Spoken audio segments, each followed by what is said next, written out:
Olá! Temos a honra de receber a professora Laiana Ferreira de Souza, doutoranda no programa de pós-graduação em Ciência da Informação da Universidade Federal da Paraíba, mestra em Ciência da Informação, supervisora pedagógica e de monitoramento no NUTEDS FAMED UFC, mediadora e colaboradora do projeto online Pausa Literária, com a palestra A Leitura Literária na Biblioteca Escolar. Nesta palestra, veremos que ao proporcionar ao leitor na escola novas chances de aprender com prazer, estamos dando a oportunidade de o sujeito buscar e explorar campos diversos dentro daquilo que ele julgar necessário. Para tanto, as práticas de leitura na biblioteca escolar deverão estimular e aguçar o imaginário infantil, dinamizar o acervo escolar e assim explorar o simbólico e a riqueza das histórias contidas nas obras literárias. Vamos lá?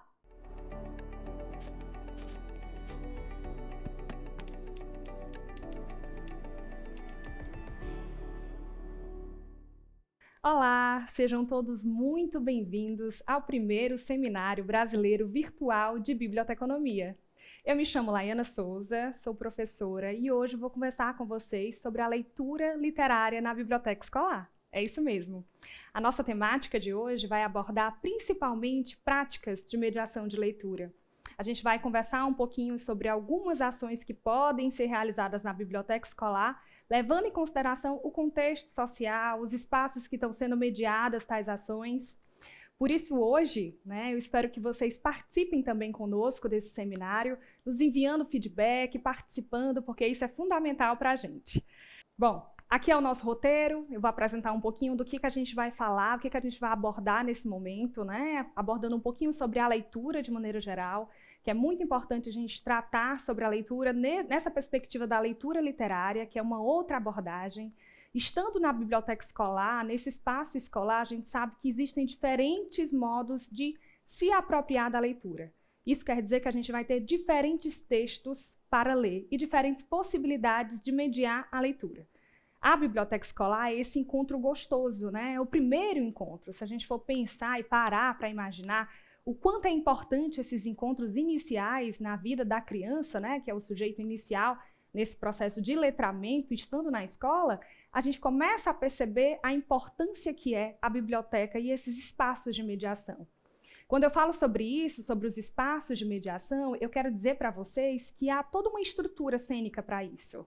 O cenário contribui, o profissional que está à frente, que é um bibliotecário, as ações que são realizadas, o acervo. Então, isso a gente vai tratando aos pouquinhos e vai ficando mais claro para vocês. O nosso objetivo é fazer com que vocês compreendam o universo leitor que existe no espaço da biblioteca escolar e que você, bibliotecário, professor, profissional da área da leitura, agente de leitura, possa se sensibilizar com essa temática e levar até as pessoas esse papel transformador que é a mediação de leitura. Lembrando que a gente vai dar um enfoque na leitura literária, a gente não vai abordar outros tipos de textos que perpassam a biblioteca escolar, porque há um universo imenso se a gente parar para pensar, então o nosso enfoque vai ser nesse processo de incentivo à leitura. Ademais, nós apresentaremos algumas práticas, algumas ações e seguiremos com a proposta de abordar o incentivo à leitura, que é o ponto principal da temática. Bom, e aí a gente começa a conversar e perceber que biblioteca escolar é essa, O que a gente espera desse espaço? É um espaço de convivência, É um espaço de troca? É um espaço afetivo, de trocas e relacionamentos? Porque é isso que a gente espera de uma biblioteca escolar. Se a gente prestar atenção nas palavrinhas-chave que eu fui colocando aí para vocês, elas têm uma ligação, Se a gente falar em letramentos, nós perceberemos que a formação leitora perpassa diferentes modelos, perpassa diferentes estratégias estando na biblioteca escolar. E nisso tudo a gente tem o quê? Uma construção. Essa construção acontece mediado nesse espaço, entre as pessoas, e é uma construção de via dupla, A gente recebe, como a gente também passa para esse usuário, que é o nosso cliente, que é o nosso leitor em potencial. E nisso tudo, nós vamos construindo habilidades. E essas habilidades, elas precisam ser também perpassadas pelas emoções. Nós precisamos entender que a leitura, ela precisa estar envolvida com a paixão. Não há nada mais gostoso, mais prazeroso do que a gente fazer algo que goste. Então, essa necessidade de incentivar o gosto pela leitura é exatamente para trazer o usuário para próximo da biblioteca e que ele se sinta participante desse espaço, né? O protagonismo desse leitor, desse sujeito, é essencial para uma prática efetiva e de qualidade. Eu trouxe para vocês, né, algumas informações da pesquisa Retrato de Leituras, né? A gente sabe que essa pesquisa ela traz um panorama do que é o comportamento leitor, de como que a gente está vivenciando esse momento na esfera dentro de um tempo que é parâmetro, geralmente de 3 meses que eles realizam essa pesquisa. A última trouxe uma amostra de 8.076 pessoas que foram analisadas e ela investiga como que é o comportamento desse leitor, quantos livros que ele leu durante um certo período de tempo, traz um retrato, de fato, desse comportamento no Brasil. E aí eu trago para vocês, para a gente pensar um pouquinho, né? Essa primeira parte que eu apresento é a frequência de leitura por tipo de material. E se a gente percebe, os textos escolares ainda estão em espaço maior, né? A gente vê que a leitura literária ela já não tem o destaque que a gente espera que tenha. Tudo isso para a gente ir refletindo e pensando no que a biblioteca pode mudar esse contexto. E aí a próxima pergunta fala sobre o acesso ao livro, né? De que forma que as pessoas estão acessando esses livros, né? E a gente percebe que a compra pela internet vem demandando maior espaço. Ou seja, não é mais a biblioteca escolar que apresenta esse primeiro momento. A gente precisa pensar o que está acontecendo, né? Será que é a falta de espaços, né, de infraestrutura técnica para isso? Né? Será que é a falta do que o governo, do que o Estado precisa exercer diante do papel de transformar a vida dessas pessoas através da formação literária? Então, essas questões a gente precisa refletir e entender o nosso papel como bibliotecário, né? Eu comecei aqui falando com vocês e acabei não me apresentando, mas é importante que a gente converse e isso vá demonstrando, porque é muito engraçado a gente falar de nós mesmos, né? Eu prefiro falar do que eu faço, né? A minha relação com a leitura é uma relação de muitos anos, né? Há mais de 10 anos. Tenho essa carinha de novinha, mas não sou tão nova, não.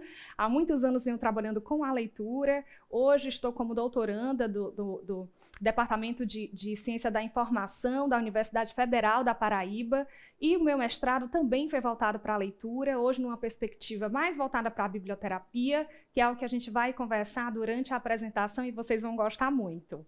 Bom, e aí, dando continuidade a essa pesquisa, a gente começa a traçar algumas questões.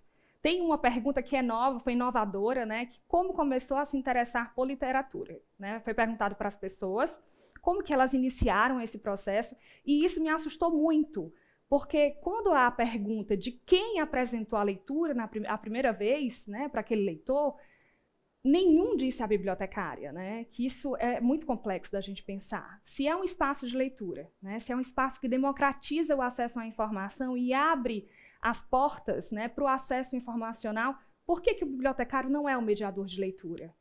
Por que ele não apresenta isso para as pessoas, né, para os alunos em si? Mas quando eu falo usuário, eu estou falando de uma comunidade escolar muito mais ampla, professores, funcionários, os pais das crianças. Então, há esse questionamento para a gente poder refletir no nosso papel do que está acontecendo. Será que a falta de mediação de leitura envolve isso, né? Por que a gente está crescendo em número de leitores e está reduzindo nesse quesito de aproximação da criança, de aproximação do usuário com a biblioteca escolar? Isso nos faz com que nós começamos a nos questionar se essa resposta está no processo de mediação. O que está faltando para aproximar esse leitor do espaço?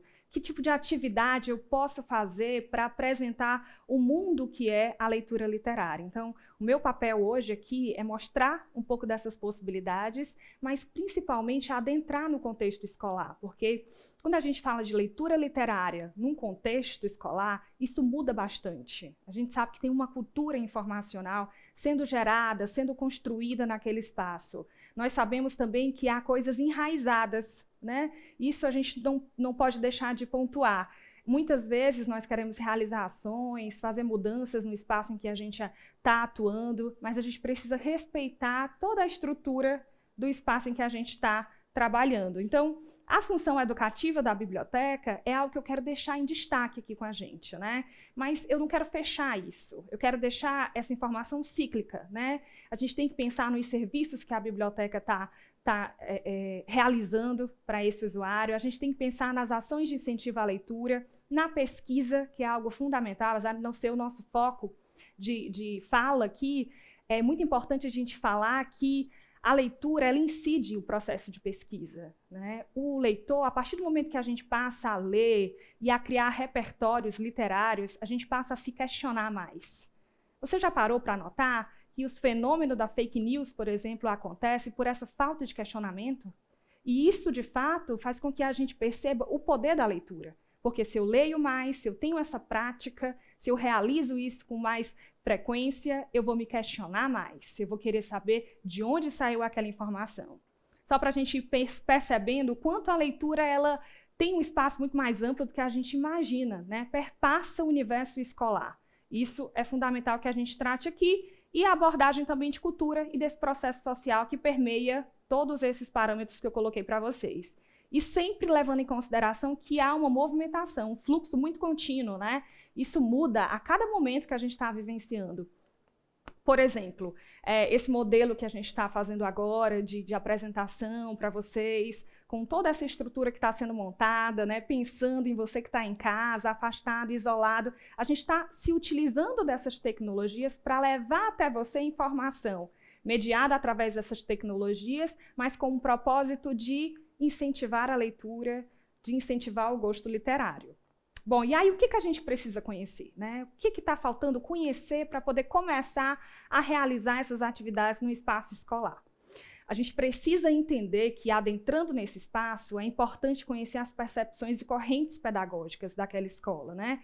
No que ela atua, no que ela acredita, quais são os parâmetros que aquela escola leva em consideração para formar os seus educandos. Eu preciso conhecer isso, porque eu preciso conhecer para poder formar o meu acervo, para poder pensar nas atividades. Então, tudo isso está muito relacionado. Assim como o plano político curricular, né? Eu preciso conhecer essa grade curricular da escola para poder ver onde que a biblioteca pode a contribuir. Então, pense sempre assim, não é uma competição de quem vai mostrar, de quem vai levantar o braço e dizer que é importante no espaço escolar. Pelo contrário, é uma colaboração mútua. A gente precisa aprender a trabalhar com diferentes profissionais, porque o professor, o pedagogo, as pessoas, todos os profissionais da área da educação têm muito ao que contribuir. Então, a gente precisa conhecer também esse universo, se abrir para essas novas possibilidades. A agenda cultural da escola é importante levar em consideração e, claro, os nossos usuários. A gente precisa conhecer esses usuários, precisa conhecer as necessidades informacionais desses clientes. E aí, a par de tudo isso, a gente precisa pensar no desenvolvimento da coleção. E aí, nesse ponto, a gente não vai adentrar muito, porque é uma outra temática. Eu só quero que vocês pensem um pouco, né, quando tratar de desenvolver uma coleção para uma biblioteca escolar, pensando na literatura, analisar sempre o tipo de livro que está sendo comprado para aquela escola, para a biblioteca da escola. Né? Analisar o que eu espero com aquele livro. Né? Será que ele vai atingir o objetivo central, que é formá-los? Será que ele vai realmente entreter e chamar a atenção desse meu público? Eu preciso sempre estar me questionando se há a necessidade daquela obra, baseando-se nas pessoas que vão ler, mas principalmente pensando no formato desse livro, nas narrativas, nos personagens, na estética. O que eu preciso levar em consideração? É uma leitura literária, a gente precisa ter em mente que é um texto que vai sensibilizar o leitor. E aí a gente entra numa outra questão, que é a escolarização da literatura. Isso é algo que a gente precisa pontuar bastante aqui. Entender que a leitura literária ela não foi feita para ensinar nada, nem para levar processos formativos para a criança. Ela foi escrita para entreter, para sensibilizar o imaginário. Pensando nisso, a gente começa a perceber no que eu preciso dar vazão no momento da escolha literária, né? Porque é um momento decisório, né? O bibliotecário ele precisa pensar muito antes de desenvolver a sua coleção. E aí, quando a gente começa a comentar sobre o que é essa leitura literária, existe algo que a gente precisa pontuar, que é a leitura. essa complexidade. E aqui eu trago eu trouxe um autor, o Freire, mas eu vou falar na Yunis, porque é uma autora, né, Eliane Yunis, que traz essa perspectiva da leitura estar envolvida com a oralidade, da leitura estar envolvida com esse processo sensorial, que envolve todos os sentidos do ser humano. Então, quando a gente pensa na leitura num processo mais amplo, né, inclusive mais complexo, a gente percebe que os textos eles vão variar de acordo com os seus suportes, né, e de acordo com os objetivos dele. Então, a gente precisa pensar que a leitura ela vai bem além, né, a esse processo de estar ali com o livro, de ter um único objeto. Ela vai perpassar outras possibilidades leitoras. E eu estou chamando você para refletir sobre isso, exatamente para pensar nas práticas de leitura literária na escola, né? De pensar nas ações que eu posso chamar a atenção desse potencial, desse leitor em potencial. Porque sabendo disso, eu posso usar a minha criatividade e imaginar possibilidades 1000 além do uso do livro somente. E aí essa formação do texto literário na prática leitora, ela vai perpassando essas dimensões. Uma dimensão que é sensorial, que foi a que eu comentei agora, uma dimensão que é cultural completamente, porque dependendo do espaço onde a gente estiver, algumas ações serão muito relacionadas ao espaço coletivo, né, à memória, que aí já puxa essa questão memorialística, né? Se eu estou numa comunidade indígena, se eu estou numa comunidade quilombola, eu preciso entender o contexto social daquela comunidade e pensar em livros, né? Em documentos que possam atender à necessidade daquelas pessoas, né? Então, lembrando que nem todo texto escrito pode ser considerado como literário, né? Por quê? Por que a gente pensa nisso? O que a gente espera dessa leitura formativa? A gente precisa pensar numa leitura que entenda as perspectivas socioafetivas. E isso é muito bacana da gente pensar em relacionar o afeto, em relacionar sentimentos, em relacionar essas questões humanas. A gente precisa voltar um pouquinho para o humano, né? A gente está muito voltado para essa coisa frenética de informação, de acesso, de troca, e a gente não para pensar na formação humana, de como a gente tornou essa veia da leitura humanizadora. E isso Antônio Cândido vai dizer muito bem. Ele vai dizer que essa força humanizadora da leitura perpassa questões psicológicas, sociais e formativas. E aí eu vou vendo o quê? Né? Que essa leitura literária ela é uma leitura fruitiva, uma leitura por escolha. Eu posso permitir que as pessoas que andam pela minha biblioteca, que estão consumindo aqueles serviços e produtos, possam escolher o que elas querem ler, o que elas querem procurar. Eu tenho muita experiência na consultoria de bibliotecas escolares, atuo muito nessa área de formação mesmo, de bibliotecários, de professores, e a gente vê muita coisa sendo realizada na biblioteca escolar, coisas maravilhosas, que realmente são muito positivas, e algumas coisas que já são falhas. E a gente está num processo de quê? De desconstrução. Ontem você imaginava que algo voltado para a educação era bacana, era interessante, hoje você já entende que não. Não sei se vocês já pararam para perceber, a formação da infância, por exemplo, é algo que está em processo de construção sempre. Então, a gente muda bastante e isso não tem problema nenhum. Inclusive, numa dessas minhas visitas nas escolas, eu já vi comentários de que a criança tem que ler tantos minutos para poder acessar o computador.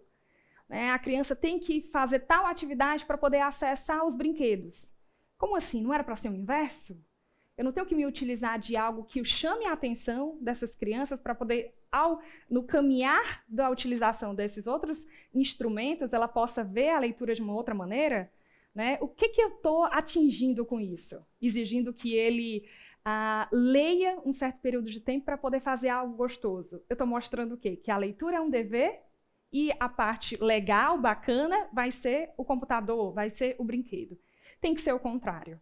Eu tenho que chamar ele para esse espaço, atraí-lo com o que ele gosta, porque infelizmente, nós não estamos num país de leitores, isso é uma pauta muito séria, a gente sabe disso, mas temos que entender que ações estão sendo realizadas e que a gente está mudando esse panorama leitor do brasileiro.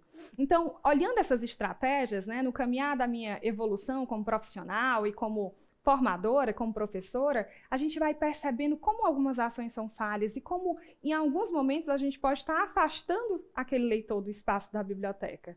Então, é uma responsabilidade imensa, né? A primeira coisa que eu gosto muito de trabalhar é a questão da empatia, é a questão do sentimento, porque só assim a gente vai perceber como que a gente queria ser tratado nesse espaço. Que tipo de liberdade eu queria que me dessem para que eu escolhesse o livro que eu gostava, para que eu pudesse me deliciar por entre as estantes e escolher aquilo que eu gosto.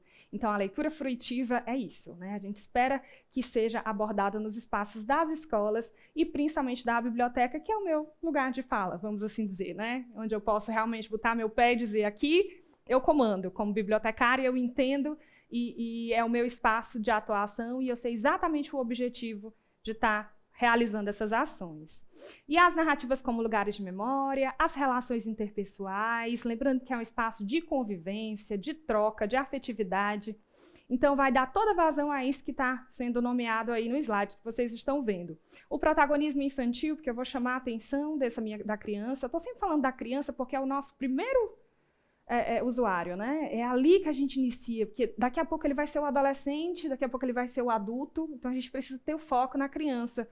Porque o incentivo ela já inicia ali do comecinho, da barriga da mamãe, né? A voz da mãe é a primeira história que a criança escuta. Então, a gente vai sempre pontuando a criança por conta disso. A contação de história e os clubes literários. Quando eu boto clube literário, eu quero falar sobre as ações que são realizadas em conjunto. E isso chama muito a atenção dos alunos, né? É uma coisa que eles gostam muito. Esses clubes, esses grupos, é muito bacana, até para o adulto também, mas a criança gosta muito. E aí, quando eu comento sobre contação de histórias, que é uma coisa que a gente vai dar uma relação maior, mais para o finalzinho, né? Que a gente tem um tempinho para poder finalizar. É muita informação, muita coisa gostosa e a gente quer falar tudo. Eu trago para vocês uma pergunta. Como trabalhar o texto literário, né? Como incentivar e orientar a leitura de livros na escola? Parece uma pergunta simples.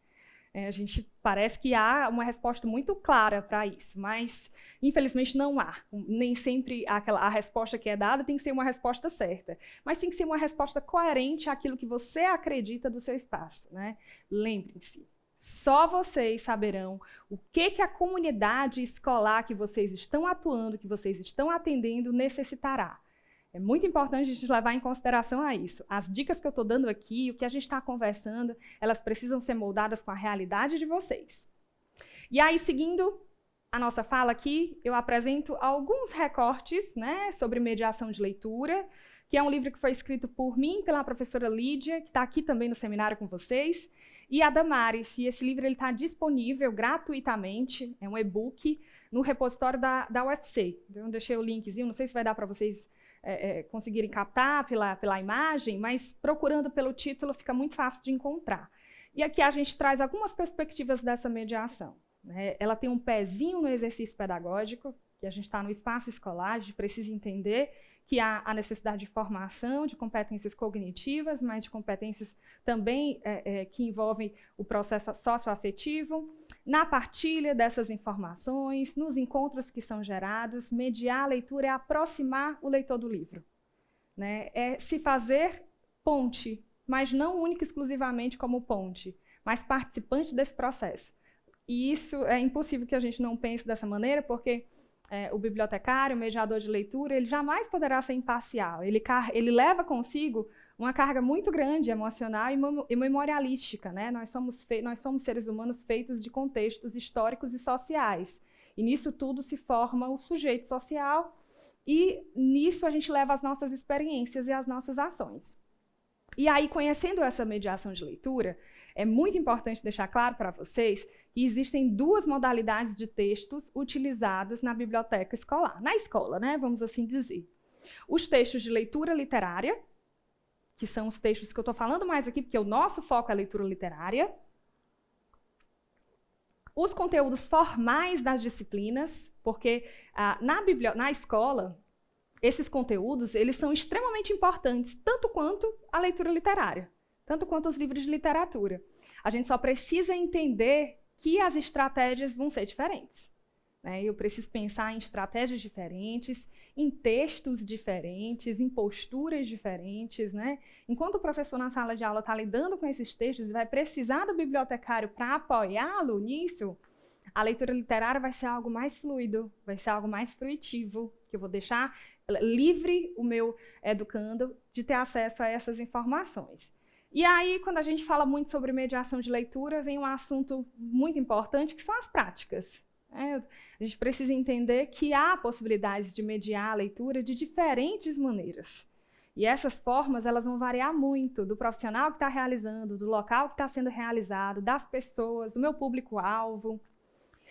Eu sou contadora de histórias, né? Então é uma arte milenar que ultrapassou diferentes barreiras, que vem ultrapassando. Né? Eu vejo muitos contadores de histórias se utilizando do vídeo, né, para poder se aproximar das crianças, das pessoas. Então a contação de histórias, para mim, né, falando como pesquisadora da área, é a principal atividade de mediação de leitura. Eu falo principal porque atinge mais objetivos no sentido do incentivo à leitura. Não é que ela seja única exclusivamente, mas eu penso na contação de histórias como fundamental, uma prática de leitura fundamental a ser exercida. Isso não quer dizer que essa prática precisa ser realizada de uma única maneira. Não, você como mediador de leitura, você pode encontrar diversas maneiras de contar histórias. E quando a gente está nesse espaço, a gente tem uma equipe. Se eu não tenho tanta familiaridade em contar histórias, né, eu posso muito bem chamar o aluno para poder contar, eu posso chamar o professor, mas eu preciso movimentar esse espaço com essa ação. E aí eu coloquei também sarau literário, biblioterapia. Se a gente for pensar um pouquinho como que tá essas crianças, né? Como que esses alunos voltarão para o espaço escolar após uma pandemia, né? E isso chama muita atenção, chama um alerta. Nós precisamos acolher essas crianças. E a biblioterapia é uma atividade, uma ação, uma prática de leitura, e eu chamo de arte, porque, como toda arte, ela expressa sentimentos e expressa também informações que vem servir, que vem ajudar nesse processo terapêutico, né? Na volta dessas crianças, na convivência dessas crianças com os demais. A gente precisa pensar em leituras que possam aproximá-los dessas emoções, desses sentimentos, né? Que possa ajudá-los a regular essas emoções, e a leitura, ela é um instrumento importantíssimo no processo terapêutico. Então, eu deixo em destaque aí a biblioterapia, gincanas literárias, clube de leitura, eventos literários. E é importante dizer para vocês que aqui só são algumas ações, né? Que se a gente fosse falar delas todas, levaria um tempo grande, mas que, para mim, eu considero as principais ações. E pensando na contação de histórias, que é uma dúvida muito grande, sempre quando eu dou alguma palestra ou formação, as pessoas me perguntam muito. Laiana, você fala muito sobre escolarização da literatura, né, que é uma coisa que a gente conversou no comecinho, eu não me aprofundei tanto, mas para poder falar para vocês que toda atividade que a gente vai fazer com a leitura, ela precisa ser muito bem pensada, né? Então, desses questionamentos é como utilizar a contação de histórias, né, para o processo de sensibilização leitura. O que é essa prática? Como que eu posso ver essa prática como uma ação de mediação de leitura, de modo que ela apresente um outro universo para o meu leitor, além daquele formativo que ele já vê em sala de aula? Então, eu trouxe aí um pedacinho, um trecho do Celso Cisto, que eu gosto muito, que ele diz que contar histórias hoje significa salvar o mundo imaginário. Já pensou que forte isso? Salvar esse mundo. A gente está vivendo num local, num espaço em que a imagem, o vídeo, chamam muito mais atenção, né? As pessoas precisam desse concreto. A abstração, ela está sendo muito renegada. O processo imaginativo traz defeitos nesse processo, né? Porque a gente parar para pensar que, ao imaginar, o sujeito ele vai construindo possibilidades de se conhecer e de tomar decisões para si mesmo, ou resolver os seus problemas, ao invés de ter tudo ali muito mastigado, né? Tudo muito pronto. E hoje, com essas possibilidades, né, de comunicação, através das redes sociais, a gente perde um pouco dessa imaginação e ganha com o processo visual. Isso é muito importante dizer e elucidar, né? A gente tem possibilidades mais de acessar a informação, de trocar essa informação, mas a gente sai um pouco desse universo imaginário que está aqui, acontecendo na minha cabeça, né? Eu estou ali regulando minhas emoções e pensando comigo mesma, ou uma obra que eu li, ou uma peça teatral que eu assisti, ou um filme. Então, essas questões que a gente vai trazendo para vocês, elas estão muito relacionadas ao processo da contação de histórias, porque é completamente imaginativo. Se a gente for parar para pensar, uma contação de histórias está acontecendo, você precisa estar lá imaginando o que está sendo dito pela pessoa que está contando, então é muita abstração. E aí, mas como? Como explorar, né, a história depois de uma contação de histórias, né? Como que a gente pode pensar nisso? Bom, qual a melhor abordagem? Aí, eu sou muito pretensiosa em dizer qual a melhor abordagem, mas essa é uma abordagem que eu sigo e que eu apresento na maioria das minhas formações. O número 1, essa para mim é a principal. Antes de abordar questões específicas do texto, criar um momento de reflexão do enredo. Isso é primordial. Ao invés de você contar a história e ficar perguntando a cor da roupa da princesa, onde que o cavalo aparece, as intermináveis fichas de leituras que a gente fazia antigamente, que hoje ainda tem. A gente precisa trazer a criança, né, o adolescente, a refletir, né, a pensar. Você já ouviu uma história parecida como essa? Olha como o contexto muda, olha como a conotação é outra, como a estratégia já está diferenciada. Vocês já viram acontecer isso com alguém conhecido? Isso já aconteceu com vocês? O que vocês sentiram quando ouviram essa história? Eu estou abrindo espaço para eles refletirem e, ao mesmo tempo, falarem facilmente, né? E a gente sabe que falar cura muito, né? E aí, quando a criança está expondo o que aconteceu com um coleguinha dele, com alguém que ele já conviveu, fica muito mais fácil do que apontar para si mesmo e dizer. Por que isso?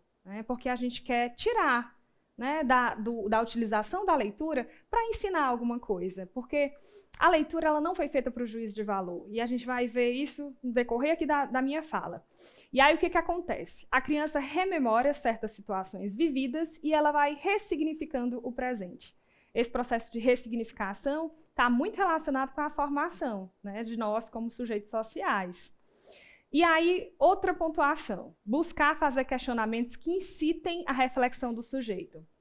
O que você faria no lugar desse personagem? Se você fosse o lobo, né? Que atitude que você tomaria? Será que o lobo é tão ruim assim? Eu até trouxe alguma coisa para a gente brincar sobre o lobo mais adiante, porque é algo que eu gosto muito de chamar a atenção, são esses tabus na literatura. Alguns tabus são muito fortes, principalmente no espaço escolar, que a gente está convivendo com uma série de restrições que são advindas do contexto mesmo, né? A gente tem que atender à demanda dos pais, temos que atender à demanda da gestão, à demanda das crianças, né? Que querem ler certos tipos de obras, que não necessariamente precisa ter uma restrição relacionada ao gênero, né? Por eu ser mulher, eu quero ler tal livro, por eu ser homem, eu quero ler tal livro. A gente precisa mediar esses conflitos que acontecem na biblioteca escolar. E isso, muitas vezes, as pessoas perguntam muito o que fazer nesses momentos, que o pai não quer que a criança leve o livro e ele quer muito aquilo. Eu costumo muito dizer que o espaço da biblioteca ele é democrático. Ali dentro você pode tomar algumas decisões e pode se utilizar disso para poder definir qual é a melhor postura. Lá fora, não. Lá fora, os pais realmente tomarão a postura de serem o provedor de todo tipo de formação educacional para aquela criança. Mas na biblioteca você pode se utilizar do seu processo decisório e pensar muito no diálogo. Porque quando a gente conversa, quando a gente escuta tanto a criança, dá atenção para a criança, a gente aprende tanto. Elas têm uma maneira tão prática de resolver os problemas da vida, é muito interessante. Uma vez, eu fazendo biblioterapia com criança, e perguntei, falando sobre a morte, né, o que era essa morte, como que isso aconteceu, e aí eles começaram a dizer, ai tia, eu perdi minha avó por Covid, eu perdi minha avó e tal, minha tia, e como que foi? Ah, eu sofri muito, foi muito difícil, mas eu já estou superando, né? Então, assim, às vezes a resposta está ali. A gente não precisa procurar em outro campo. A criança já traz essa resposta para você. Então, é muito importante que a gente abra esse espaço para a reflexão desse sujeito, pensar, né, em como ele seria, né, que personagem ele seria, como que ele lidaria com aquele conflito.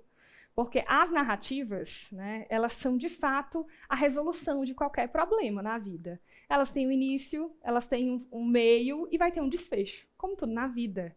E aí a morte, por exemplo, é algo que a gente precisa pontuar e que vem sendo muito trabalhado na literatura, para que a gente entenda esses processos que são também reais do corpo humano, né, que são reais da nossa realização enquanto ser.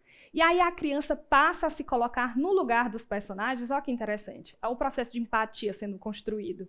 E vai encontrando bases para resolver os próprios conflitos, dessa forma não se sentirá sozinha no mundo. A gente está falando aqui só da contação de histórias, só de uma prática de leitura. Imagine de outras práticas, quanto que a gente pode atender questões que são tão exigidas por uma BNCC da vida, por exemplo, né, que busca trazer as competências socioemocionais, que é uma outra pauta a ser discutida, mas que o bibliotecário precisa pensar também. No meu acervo, que tipo de obra faz com que a criança entenda os seus sentimentos, né, entenda, aceite o que ele está sentindo naquele momento, né? O que eu estou fazendo para poder gerar, construir a resiliência numa criança, né, no meu adolescente? O que eu estou fazendo para que isso aconteça? Que tipo de livro poderia trazer isso para ele?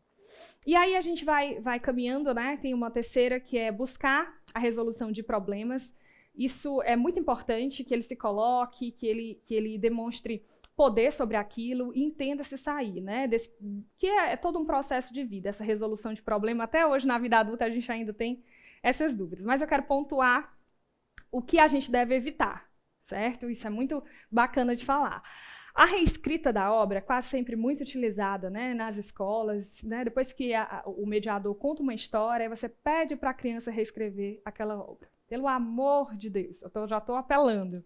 Não façam isso, busquem outras estratégias. Não que a reescrita seja algo a não ser utilizado, mas podem ter outras ações, né? Porque se a gente faz aquilo sempre do mesmo modo, vira tarefa, né? Vira atividade.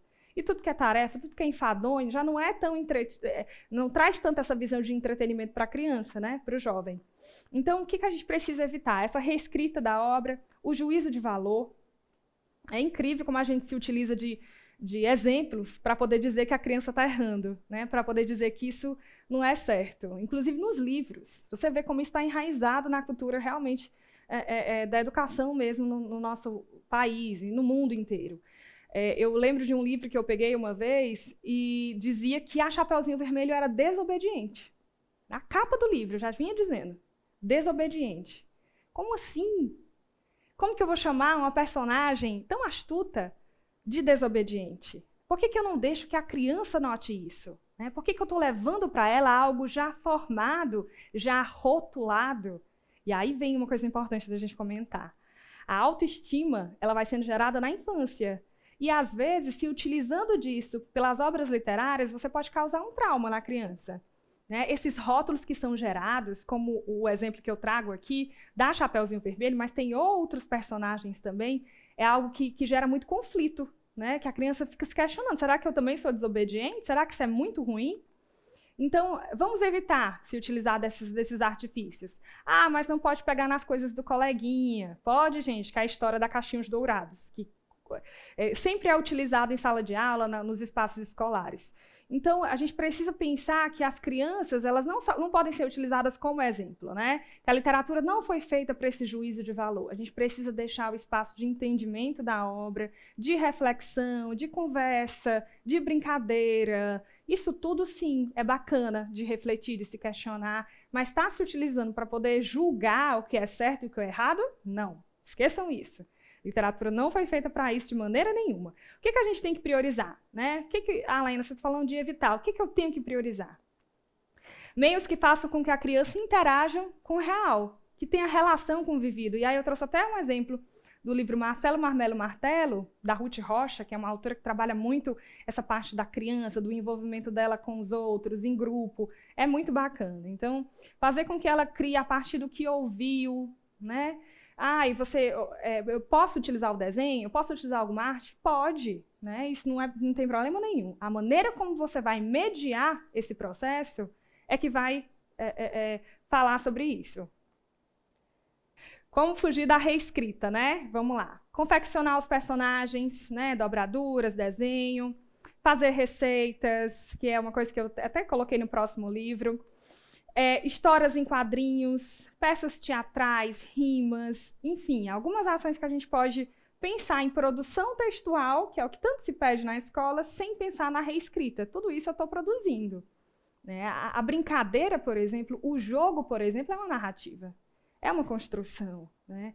A nossa fala, tudo que a gente vai fazer, a gente está narrando, e a criança também. É que você vê uma criança brincando, levando a boneca e falando, agora ela vai para o shopping, agora ela vai para casa. Isso tudo é uma narrativa que ela vai construindo. E isso faz com que ela perceba como construir um texto, como produzir um texto. Tem início, meio e fim. E aí eu botei o livro da Dona Baratinha, que aí foi uma produção textual que eu fiz, uma época, que só desse livro eu me utilizei de diversas maneiras. A revista de noiva que tem no livro, eu levei várias revistas de noiva, fiz várias atividades com essas revistas. O convite de casamento, que é uma produção textual também. A receita, fiz algumas receitas que a Dona Baratinha realiza no livro. Então, a gente vai trabalhando, né, à medida do que é possível e usando muita criatividade, que é o mais importante. E aí, por onde começar, né? Laiana, você falou muito, você disse que o que era necessário ser feito, mas por onde começar? E eu vou dizer para vocês, não existe momento melhor para isso do que o planejamento. Para mim é fundamental. A gente precisa se planejar, precisa pensar qual é o objetivo dessa atividade, né? O que eu quero? Qual é o objetivo de aprendizagem? Isso é muito válido de falar. O que eu quero que o meu usuário aprenda? Né? O que eu quero que ele entenda disso tudo que eu estou realizando? Então, eu coloquei até aqui uma estrutura de plano de ação, que pode ser que não dê para ver direitinho, mas no final eu vou deixar minhas redes sociais. Quem tiver alguma dúvida pode entrar em contato comigo. E aí, deixo uma dica para vocês. Eu escrevi uma cartilha, a Biblioteca Escolar que queremos, né? Esse livro está disponível gratuitamente, vocês podem acessar aí no site do Ventos do Saber e pode baixar. Tem tudo o que eu falei aqui, algumas estratégias que eu já utilizei, que foram muito bem-vindas, e eu acho que seria muito bacana de vocês terem acesso. E aí, deixa eu só ler antes, para a gente poder fechar um pouquinho. Eu trouxe aqui esse trecho, né, do Júlio Verne, que ele diz: a viagem mais maravilhosa não é ao centro da Terra, nem aos confins do universo. É ao fundo de si mesmo. Então, com a leitura, a gente espera isso, né, que a gente acesse as nossas vias mais internas, né, que a gente se conheça através de outros personagens, de outros enredos, que a gente encontre repertórios para poder se sair das situações e que a gente consiga demonstrar o prazer e o modo transformador que é essa leitura.